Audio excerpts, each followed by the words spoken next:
Let's take a look at some of the more advanced workflows for Carbon that are enabled by using the Pro Tools hybrid engine.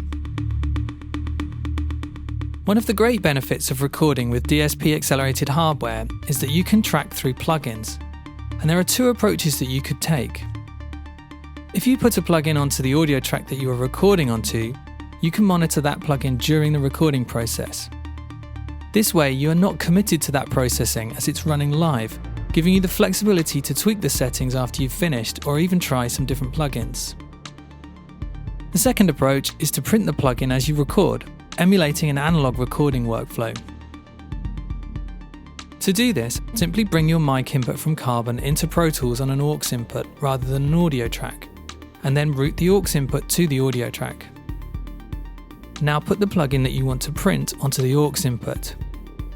Make sure the recording chain is in DSP mode and you're ready to go. You will probably have been in the position where a mix is well underway, but then you need to do an overdub. If you're using a pure native system, then this is a problem as you will already be taking advantage of the power of the CPU and will have sacrificed latency. When you're using Carbon, you just create a new audio track, route it direct to the main outputs, enable DSP mode and start recording. In fact, you should always have a track preset that's ready to go with your favourite plugins and a cue mix so that you don't even have to think about it. Tracking a band is where Carbon really comes into its own. Making use of the ADAT inputs, you could have up to 24 mics coming into your session. Have a look at this session. It's for tracking a 3-piece band consisting of drums, bass and guitar, with lead vocal and harmony vocal, and it's not even using all of the inputs.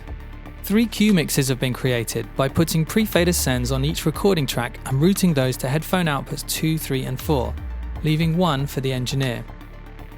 Use copy to send to quickly create a cue mix based on your main mix. Even with DSP plugins on each recording track and limiters on each headphone feed, there is still some DSP to spare. The DSP chips are essential for tracking, but can also be useful for mixing. You may be running a session that is using a lot of VIs, and you can use the Carbon DSP to offload some of the processing burden. To do this, just put your track into DSP mode. However, you need to bear in mind that all tracks downstream of the DSP-enabled track will also inherit DSP mode, and that you will only be able to use DSP plugins on those tracks. You could try using DSP mode for your stem tracks, essentially putting your summing mixer onto the DSP. I hope this has given you some ideas about how you can make use of the Pro Tools Carbon hybrid engine. For more information and other videos, visit the Pro Tools Carbon page on avid.com.